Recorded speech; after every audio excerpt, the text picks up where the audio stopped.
Welcome back. Before we begin, let us pray. Eternal God, the mind of the universe and the author of peace, I come before you today, acknowledging that the greatest battlefield I face is not external, but within the small compass of my own skull. Lord, my thoughts have become a turbulent sea, tossed by the winds of anxiety, the waves of what if, and the undercurrents of past regrets. I confess that I have allowed the enemy to set up strongholds in my imagination, and that I have often been a prisoner to my own runaway thinking. Today I invoke your sovereign authority over my neurological pathways and my spiritual consciousness.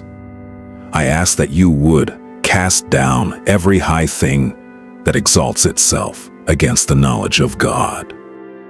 Holy Spirit, hover over the chaos of my mind as you once hovered over the face of the deep at creation, and speak the words, "Let there be light."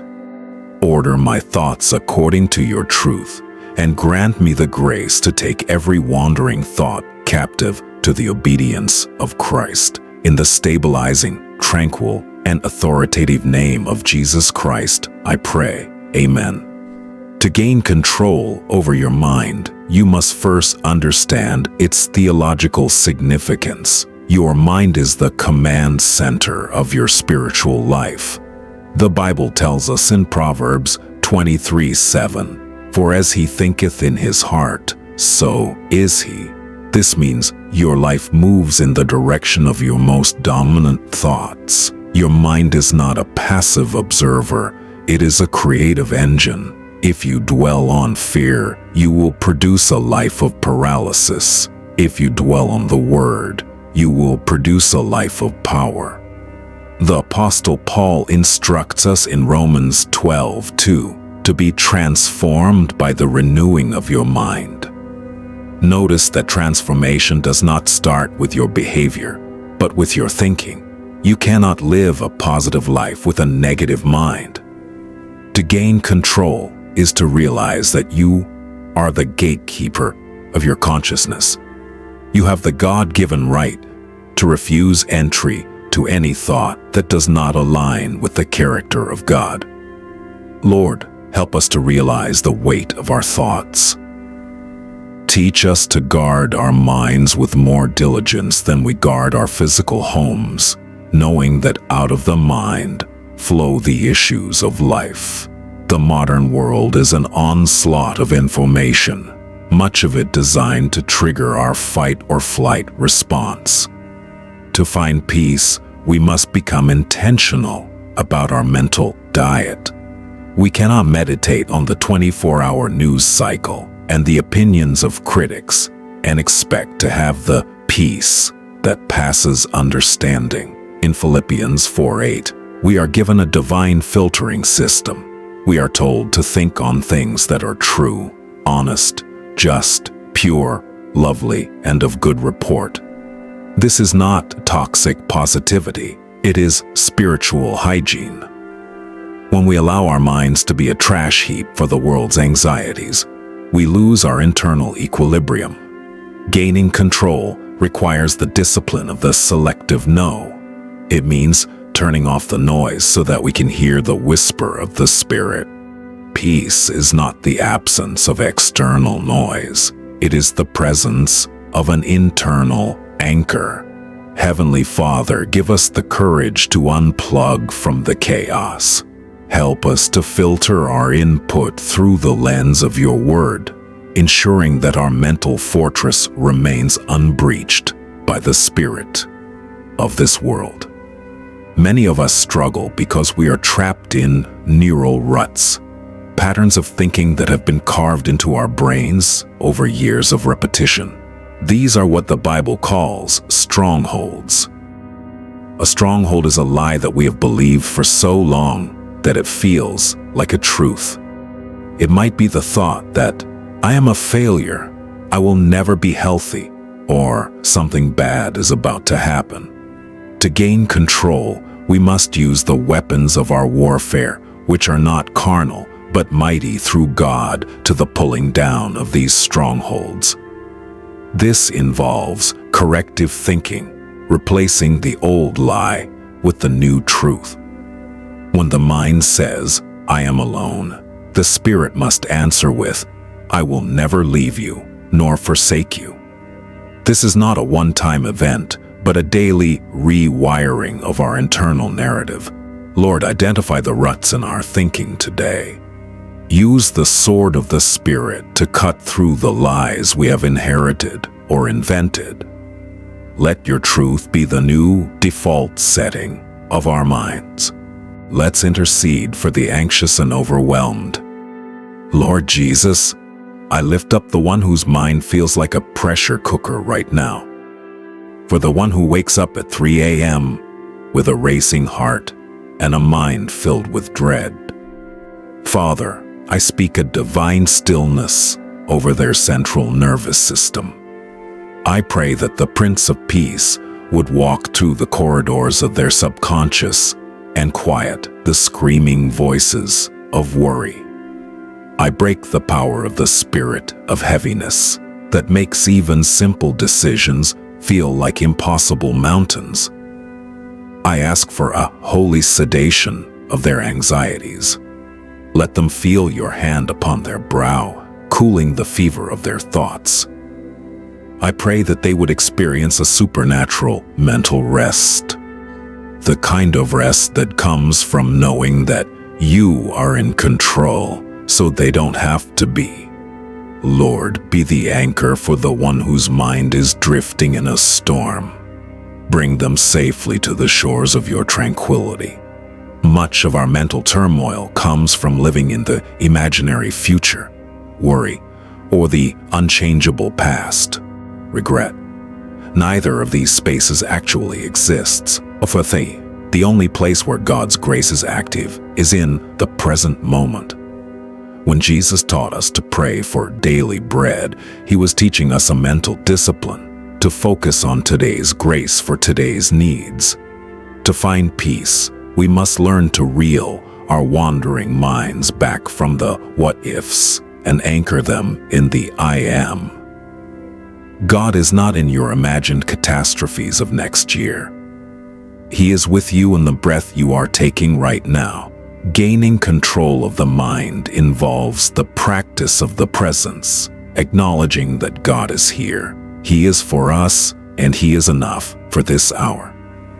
Holy Spirit, tether our minds to the present. Stop us from running into tomorrow without you. Help us to trust that your grace will meet us at every bridge when we actually get there.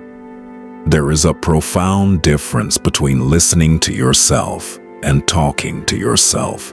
When you listen to yourself, you hear your fears, your traumas, and your insecurities. When you talk to yourself, you preach the gospel to your own soul. In Psalm 42, the psalmist asks his soul, "Why art thou cast down, O my soul?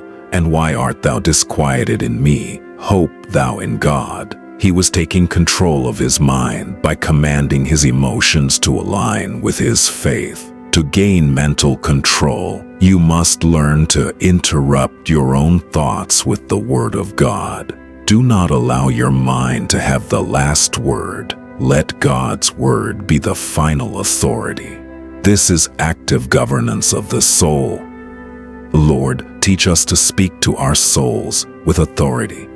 Let us not be victims of our feelings, but masters of our confessions. Fill our mouths with your promises until our minds have no choice but to believe. We cannot ignore that the mind is housed in a physical body, and often our mental static is a result of physical exhaustion. God designed us with a need for the Sabbath, a rhythm of rest. When we are sleep-deprived and physically depleted, our mental filters weaken, and we become more susceptible to intrusive thoughts and fear. Gaining control over the mind often begins with the spirituality of sleep and the theology of rest. taking care of the temple of the Holy Spirit is a prerequisite for a clear mind. When Elijah was mentally broken and suicidal, God didn't give him a lecture. He gave him a nap and a meal. Peace is often found in the holy ordinary, a walk in nature, a deep breath, and a moment of silence. Father, forgive us for our hurry sickness. Help us to honor the physical limits you have placed on us. Grant us the sleep of the beloved so that we can wake with a mind that is clear and ready for your service. Let us pray for deliverance from intrusive thoughts. Father, I lift up the one who is plagued by intrusive thoughts, images or ideas that are dark, blasphemous, or terrifying, which seem to pop into the mind unbidden. Lord, I pray for a divine barrier around their imagination. I speak against the fiery darts of the enemy that target the mind's eye. I declare that their mind is the private garden of the Lord, and no serpent of a thought has the right to dwell there. I pray for the blood of Jesus to wash over their memory and their imagination, cleansing any hooks from past trauma that the enemy is using. Let your light expose these thoughts as the smoke and mirrors that they are. I speak clarity and purity over their thought life. Lord, be the watchman at the gate of our imagination. Guard the entries and exits of our minds, ensuring that only thoughts of peace and holiness find a place to rest. In the armor of God, the helmet of salvation is designed specifically to protect the head, the seat of the mind. The helmet protects us from the head wounds of disappointment, doubt, and the feeling of being not enough. To gain control of the mind is to daily put on the reality of your salvation. It is the assurance that you are a child of God, that your sins are forgiven, and that your future is secure. When you know whose you are no longer terrified by who you aren't. Salvation is not just a ticket to heaven. It is a frame of mind for earth. It is the mental armor that deflects the accusations of the devil. Lord, we put on the helmet of salvation today. Let the certainty of your love be a protective shield around our thoughts. Let nothing penetrate the truth that we are loved, chosen, and kept by your power. Let us pray for peace. May the peace of God, which surpasses all human understanding, garrison your hearts and your minds through Christ Jesus. I speak a blessing of neurological order over you. May the synapses of your brain be aligned with the wisdom of the ages. I declare that you have the mind of Christ, a mind that is steady, sober, and full of light. May you go forth with a sound mind, free from the spirit of fear and the chains of anxiety. May your thoughts be a pleasant place for the Holy Spirit to dwell. I seal your peace with the authority of the word. Thou wilt keep him in perfect peace, whose mind is stayed on thee, because he trusts in thee. Go in tranquility, walk in clarity, and live in the total control of the Spirit. In the name of the Father, the Son, and the Holy Spirit. Amen. If you felt your mind cool down through this prayer and teaching, we invite you to subscribe and become part of our community of the sound-minded. We are a family dedicated to helping each other win the war in the mind. Like this video to help this message reach someone who is currently drowning in mental noise. We want to support your journey. Please comment below with the phrase, "My mind is stayed on thee," or share a specific promise from God that helps you find peace. Finally, share this with someone who is struggling with anxiety or overthinking. Your act of sharing could be the interruption of peace their soul has been crying for. Stay focused, stay peaceful, And remember, you don't have to believe everything you think.